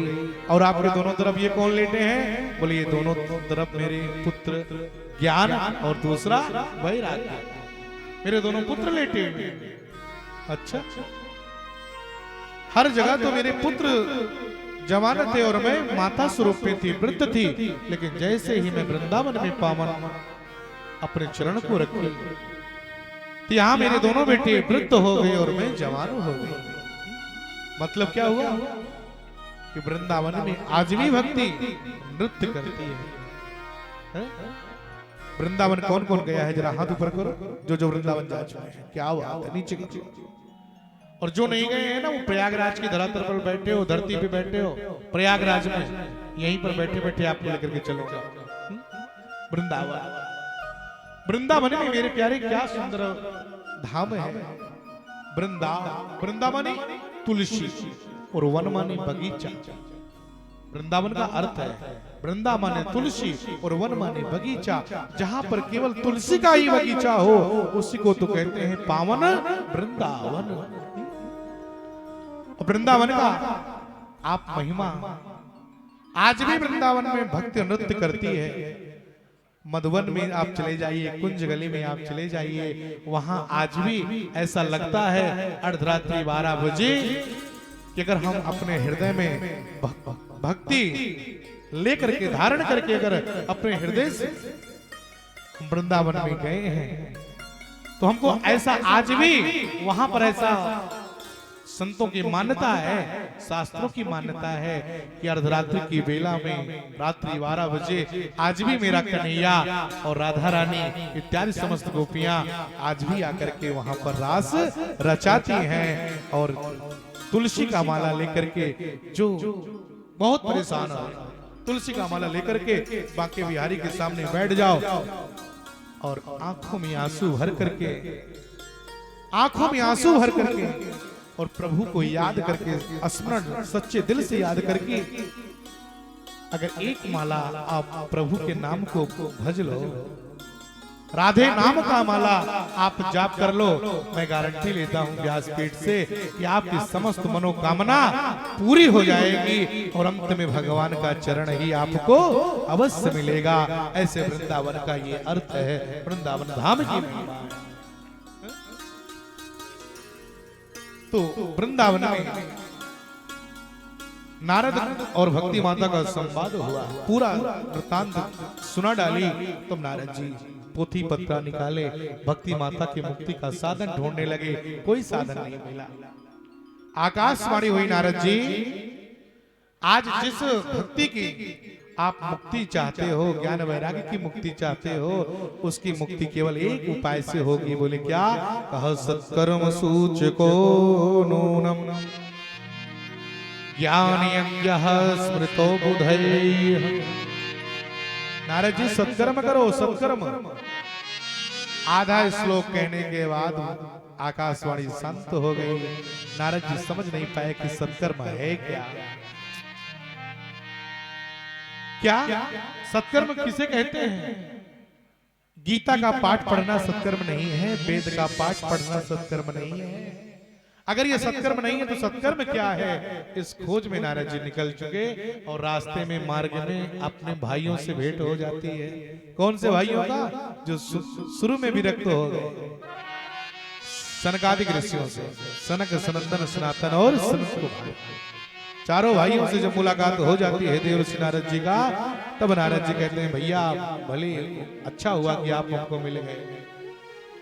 कथम ब्रह्मंदीन मुखः कुतश्चिंता तुरो भवा त्वरितं गम्यते कुत्र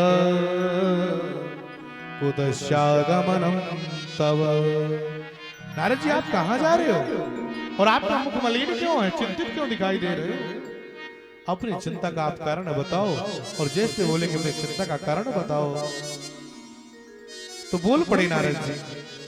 महाराज सारी दृष्टांत को सुना डाला, ऐसे ऐसे कार्य हो गया, मैं क्या बताऊं।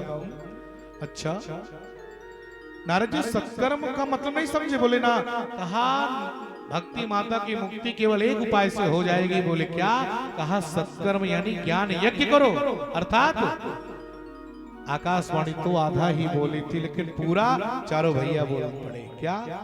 सत्कर्म सूचको नूनम ज्ञान यज्ञः स्मृतो बुधैः तो श्रीमद् भागवतालापः सतुगीता सुकादेवी। श्रीमद् भागवत कथा की वार्ता करो, श्रीमद् भागवत कथा की व्याख्या करो। भागवत की व्याख्यान को श्रवण करने से भक्ति माता की मुक्ति और ज्ञान वैराग्य की मुक्ति दोनों की हो जाएगी। अब ये हुआ कि भाई भागवत कहाँ हो, तो बोले चलो भागवत हरिद्वार में हो जाए। हरिद्वार, हरि का द्वार ही हरिद्वार कहलाता है। दूर से पुकारेंगे तो हो सकता है एक बार न सुने, लेकिन अगर भगवान के द्वार पे जाकर के पुकारेंगे, हरि के द्वार पे जाकर के पुकारेंगे, तब तो भगवान सुनने में विलंब तनिक भी नहीं करेंगे। हरिद्वार में पहुंच गए माँ गंगा जी की गोद में, और गंगा जी की गोद में आकर के कथा को सुनने लगे। भैया राजेंद्र बाबू, हम लोग बड़े सौभाग्यशाली हैं। जैसा आज हम लोग, एक समय वो था कि भक्ति माता की मुक्ति को देने के लिए नारद मुख्य श्रोता बन गए और सनकादिक ऋषि को कथा वो श्रवण कराए। और आज इस समय प्रयागराज के धरातल पर हमारे मुख्य श्रोता स्वरूप में राजेंद्र वरण वाले हैं। गंगा जी की गोद में बैठ करके कथा को हम सभी लोग श्रवण कर रहे हैं। कितना सुंदर भाव है। एक दिन कथा पूरा हुआ, 2 दिन हुआ, 3 दिन हुआ, 4 दिन हुआ। सप्तम दिवस की कथा जब प्रारंभ हुआ, बिल्कुल संक्षेप में श्रवण करा रहे हैं, ध्यान दीजिएगा। सप्तम दिवस की कथा जब संपूर्ण हुआ, पूरा हुआ, तब भक्ति सुतौ तरुणो गृहीत्वा प्रेमैक रूपां सहसा विरासे। श्री कृष्ण गोविंद हरे मुरारे नाथेति नामानि मुहुर्वदन्ति। जैसे 7 दिन की कथा संपूर्ण हो गया तो भक्ति सुतो, तो भक्ति माता के सुतो लगा दिया। एक पुत्र नहीं, भक्ति सुतो यानी दोनों पुत्र। आज जो जर्जर अवस्था में थे, वृद्ध हो गए थे, दोनों बच्चे, दोनों बेटे जवान हो गए, और जवान होकर के बैठ करके उठ करके बैठ गए। जो मरणासन अवस्था में पड़े हुए थे, बिल्कुल उठ करके बैठ गए। और उठ करके जैसे बैठे हैं तो भक्ति माता नृत्य करने लगी। जो वृद्ध थी वो किशोर होकर के नृत्य करने लगी। और जब नृत्य करते करते करते करते मेरे प्यारे 7 दिन की कथा संपूर्ण हुआ। ज्ञान वैराग्य की मुक्ति हुआ, भक्ति माता की मुक्ति हुआ, कष्ट टल गया सब कुछ। और इधर देवर्षि नारद जी ने प्रश्न किया, महाराज भागवत कथा श्रवण करके कौन कौन तरता है? क्या पुण्यात्मा या पापी भी? बोले नहीं नहीं, पापी भी तर जाते हैं। बोले कैसे, कौन कौन तरता है? बिल्कुल संक्षेप में, ये मानव पाप कृतस्तु सर्वदा सदा दुराचारता विमार्गा क्रोधाग्निदग्धा कुटिलस्य कामिनः सप्ताह यज्ञेन कलौ पुनत्ति ते। जो व्यक्ति सदा सर्वदा पाप करता चला आया हो, दुराचार में लीन हो, पापाचार में लीन हो, अगर एक बार हृदय से धारण से हृदय से तल्लीन होकर के भगवान की कथा को श्रवण कर ले तो उसका भी पाप अपने आप खंड खंड हो जाते हैं। जिसकी पत्नी बहुत कुटिल हो, बात बात पे झगड़ा करने वाली हो, धुंधली की तरह, अगर वो भी एक बार भगवान की कथा को श्रवण कर लेती है तो उसकी भी मुक्ति हो जाती है। ऐसा मेरे भागवतकार कहते हैं। बोले पापी भी तरते हैं? बोले हाँ। कहा धुंधकारी से बड़ा पापी कौन था? जो धुंधकारी प्रेत था लेकिन वो भी भगवान को भजा। आत्मदेव नामक ब्राह्मण, और आत्मदेव के पास पुत्र नहीं था। पुत्र वियोग में जंगल गए, और जंगल जब गए तो जाकर के भगवान की तपस्या करने लगे, महाराज मुझे एक पुत्र हो जाए। सब कुछ तो था, पूरा धन दौलत था, लेकिन पुत्र नहीं था। पुत्र वियोग में जब तपस्या करने लगी तो भगवान ने देखी कि तो अखंड तपस्या करने लगा, पुत्र तो इसको चाहिए। लेकिन भगवान ने देखे कि इसके तो मन मस्तिष्क में एक जन्म में नहीं 7 जन्मों तक कोई पुत्र नहीं लगा। तब भगवान बोल पड़े भैया, बोले हाँ, बोले आपको मैं पुत्र नहीं दे सकता। बोले क्यों नहीं दे सकते महाराज? बोले आपके एक जन्म में नहीं 7 जन्मों तक पुत्र नहीं है। आत्मदेव ने कहा महाराज अगर आज आया हूं तो बिना पुत्र लिए जाऊंगा नहीं, यहीं मर जाऊंगा, लेकिन जाऊंगा नहीं। गजब भक्त मिल गया। बोले अच्छा ये फल लो और फल को ले जाकर के पत्नी को खिला देना, और ये फल खाने से आपकी पत्नी पुत्रवती हो जाएगी, सुंदर पुत्र उसको होगा। फल को दे दिया। धुंधली से आकर के बोल पड़े, अरे धुंधली, बोले हाँ कहा ये संत भगवान का फल है, इसको खाओगे तो सुंदर पुत्र होगा। धुंधली ने कहा महाराज रख दो, खा लूंगी। पंडित जी तो चले गए, लेकिन धुंधली अपनी सहेली को बुलाई, अरे क्या बताऊं, मेरी पति देवता न जाने कहां कहां से ये फल लाए हैं, अब इसको अगर खाऊंगी तो मुझे पुत्र होगा। नाना प्रकार का पीड़ा होता है पुत्र में,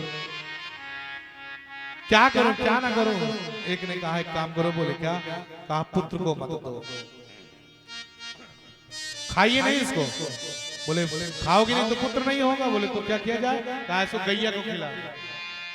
फल को ले जाकर के गाय को खिला दिया, और उसकी बहन आई। बोले तू चिंता ना कर। बोले क्यों? कहा मेरे गर्भ में पुत्र पल रहा है, और उसका भी यही महीना लगा है, शुरुआत का ही है, और 9वें महीना जब उसका जन्म होगा तो उसको ला करके आपकी गोद में डाल दूंगी।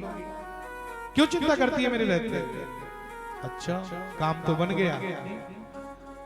9 महीने बाद जब व्यतीत हुआ तो 9 महीने बाद आज एक सुंदर पुत्र धुंधली की बहन को हुआ, और धुंधली की बहन रातों रात ला करके इनके गोद में डाल देती है, और उधर 9 महीने बाद उनको भी पुत्र होता है, गैया को भी सुंदर बालक स्वरूप पुत्र हुआ। और जब सुंदर बालक स्वरूप पुत्र हुआ तब नाम संस्कारण होने लगा, तो एक का नाम रखा गया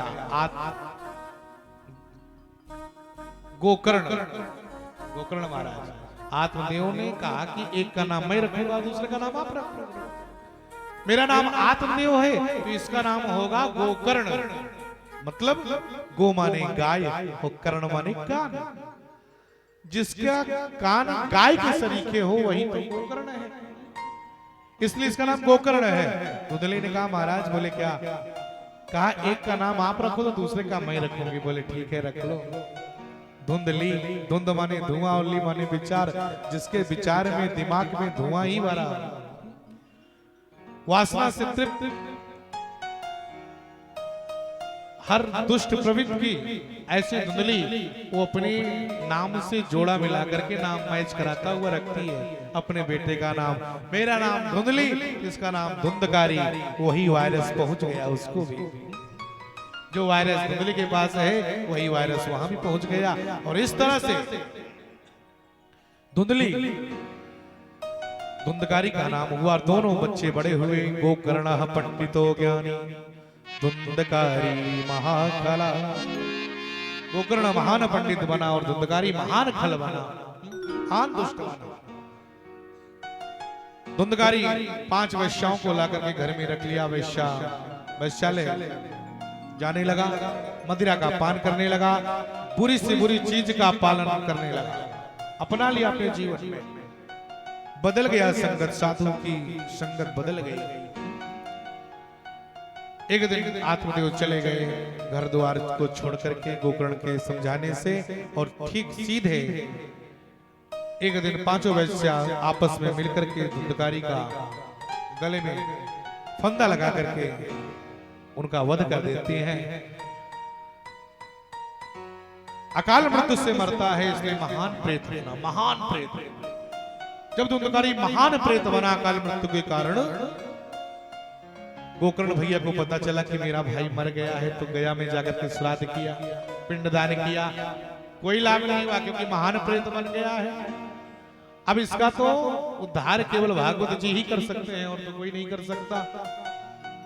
प्रातः काल हुआ है, आज गोकर्ण महान भैया उठे और उठ करके अपने समस्त मित्रों से पूछे कि भैया अपने धुंधकारी के मोक्ष के लिए मैं क्या करूं, महान प्रेत बने। सब लोगों ने कहा भैया इसका उत्तर केवल सूर्य भगवान दे सकते हैं।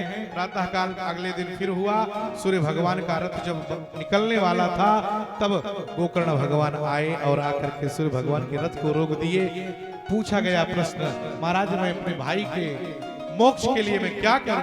तब बोल पड़े, महाराज आप अपने भाई के मोक्ष को अगर देना चाहते हैं तो श्रीमद् भागवत कथा को करिए। अगर श्रीमद् भागवत कथा का अनुष्ठान करेंगे, भागवत कथा का व्याख्यान करेंगे तो उससे प्रेत योनि से उनकी मुक्ति हो जाएगी। बोले भागवत भगवान की जय। अगले दिन सुंदर वेदी का निर्माण हुआ, व्यासपीठ लग गया और 7 गांठ का बांस गाड़ा गया और उसी में धुंधकारी आकर के पहले गांठ में बैठ गया। पहले दिन का कथा समाप्त हुआ, पहला गांठ जोर से फटा, उपसंहार की और बिल्कुल माणिक इस्लाम। दूसरे दिन कथा प्रारंभ हुआ, दूसरा गांठ फटा।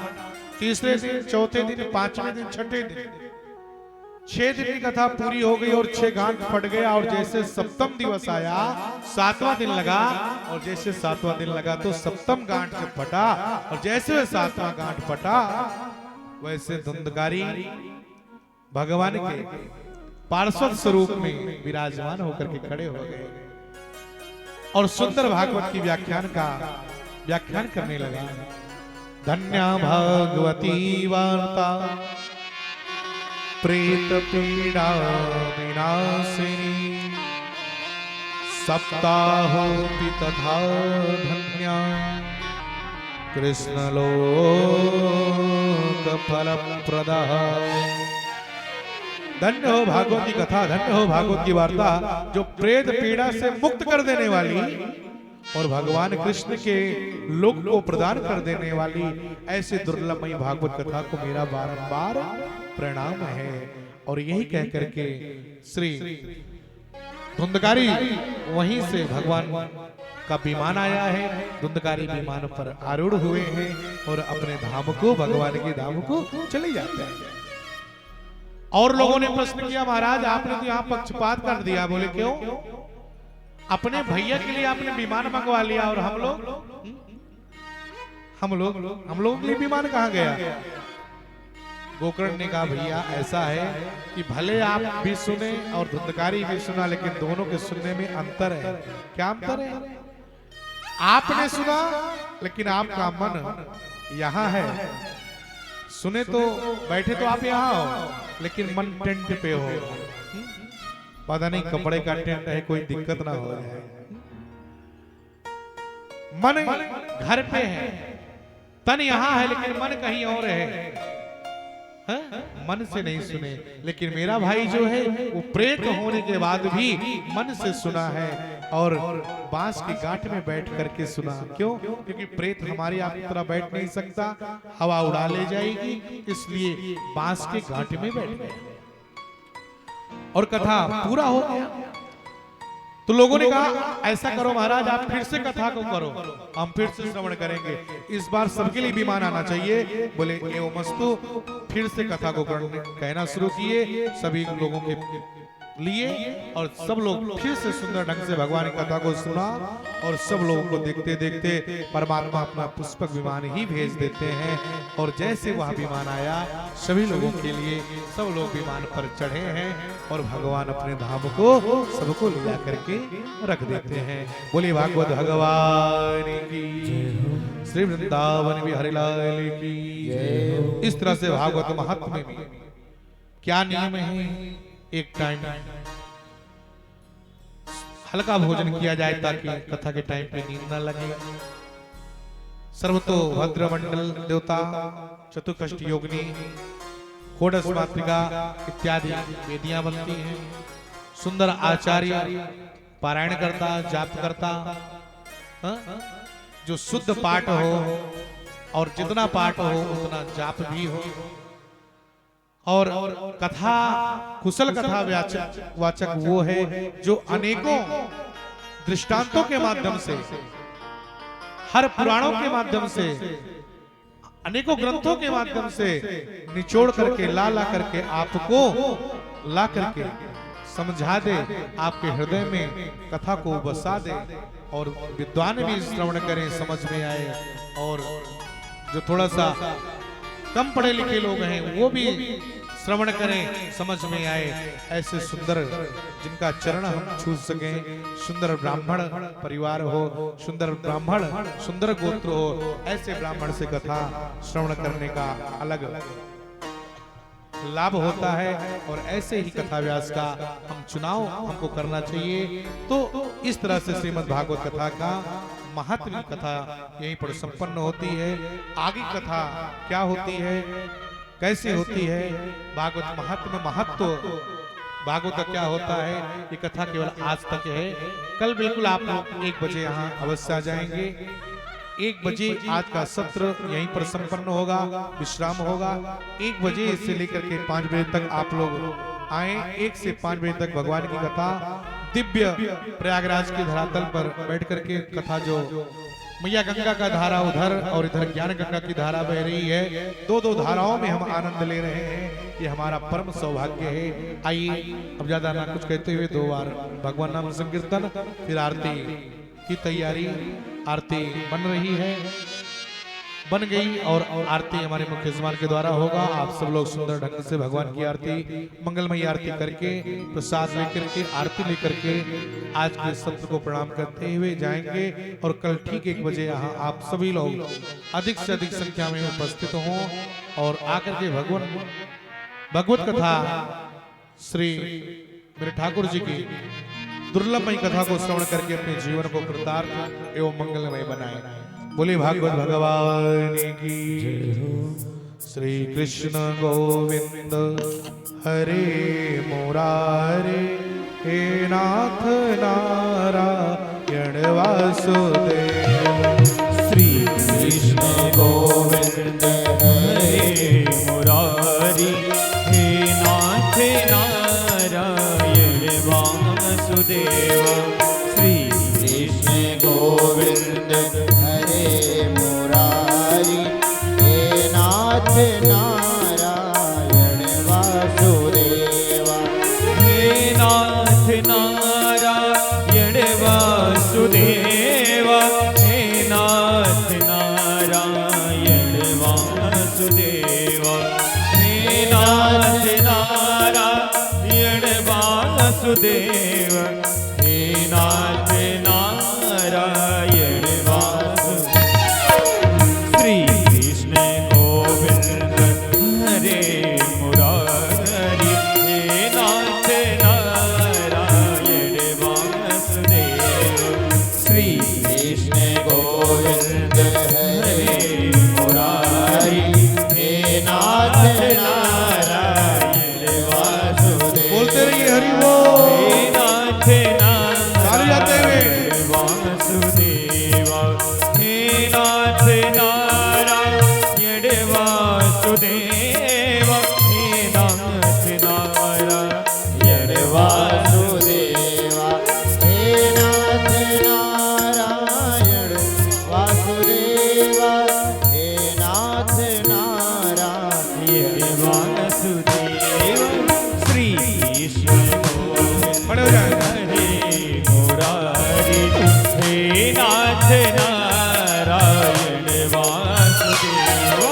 श्री कृष्ण गोविंद हरे मुरारी, हे नाथ नारायण वासुदेवा, हे नाथ नारायण वासुदेवा, हे नाथ नारायण वासुदेवा, हे नाथ नारायण वासुदेवा।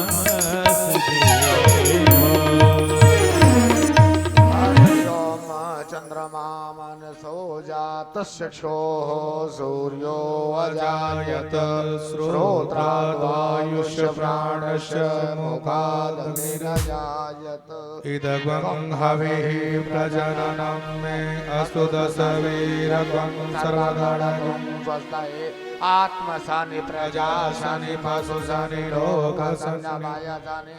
अग्नि प्रजां बाहुलां मे करो अन्नं पयोरेतो समासु। बोली भागवत भगवान की जय हो। तेरी आरती है तेरी आरती, तेरी आरती है तेरी आरती, मन में बसा के तेरी मूर्ति, उतारो है गिरधर तेरी आरती, मन में बसा कर तेरी मूर्ति, उतारो है गिरधर तेरी आरती। तेरी आरती हाँ तेरी आरती, तेरी आरती हाँ तेरी आरती, मन में बसा के तेरी मूर्ति, उतारो है गिरधर तेरी आरती, मन में बसा कर तेरी मूर्ति, उतारो है गिरधर तेरी आरती।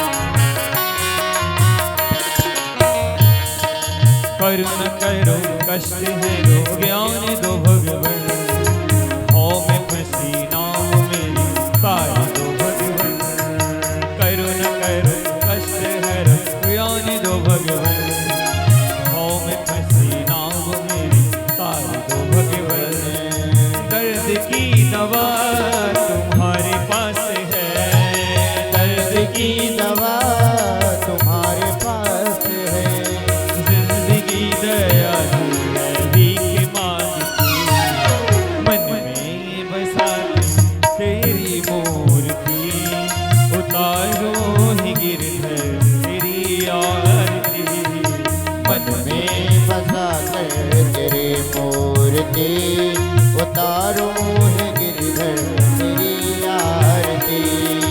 मांगू तुझसे मैं कहे सोचूं भगवन, जिंदगी जब तेरे नाम कर दी अर्पण, मांगू तुझसे मैं कहे सोचूं भगवन, जिंदगी जब तेरे नाम करती है अर्पण। सब कुछ तेरा कुछ नहीं मेरा, सब कुछ तेरा कुछ नहीं मेरा, चिंता है तुझ पर संसार की, मन में बसा के तेरी मूर्ति, उतारो है गिरधर तेरी आरती, मन में बसा कर तेरी मूर्ति, उतारो है गिरधर तेरी आरती। वेद तेरी महिमा गाए संत करे ध्यान, नारद गुणगान कर छेड़ दिया तान, वेद तेरी महिमा गाए संत करे ध्यान, नारद गुणगान कर छेड़ दिया तान, भक्त तेरे द्वार करते हैं पुकार, भक्त तेरे द्वार करते हैं पुकार, दास व्यास मिलके गाए तेरी आरती, मन में बसा के तेरी मूर्ति, उतारो है गिरधर तेरी आरती, मन में बसा कर तेरी मूर्ति, उतारो है गिरधर तेरी आरती। तेरी आरती हाँ तेरी आरती, तेरी आरती हाँ तेरी आरती, मन में बसा के तेरी मूर्ति, उतारो है गिरधर तेरी आरती, मन में बसा कर तेरी मूर्ति, उतारो है गिरधर तेरी आरती। उतारो है गिरधर तेरी आरती, उतारो है गिरधर तेरी आरती। ज्ञानिकानि च पापानि जन्मान्तर्कृतानि च तानि सर्वाणि विनश्यन्तो प्रदक्षिण पदे पदे आहारार्तिक्यं समर्पयामि प्रत्यक्ष दीपं दर्शयामि हस्तौ प्रक्षालयतो शीतलीकरणं च हस्तौ संपुटित कृत्वा ध्यानं कुर्यादो सेवन्तिका वकुल चंपक पाटलाब्जय पुण्य गजादिकर वीर रसाल पुष्पै बिल्वा प्रबाल तुलसी दल मंजरी भी त्वां पूजयामि जगदीश्वर में प्रसीद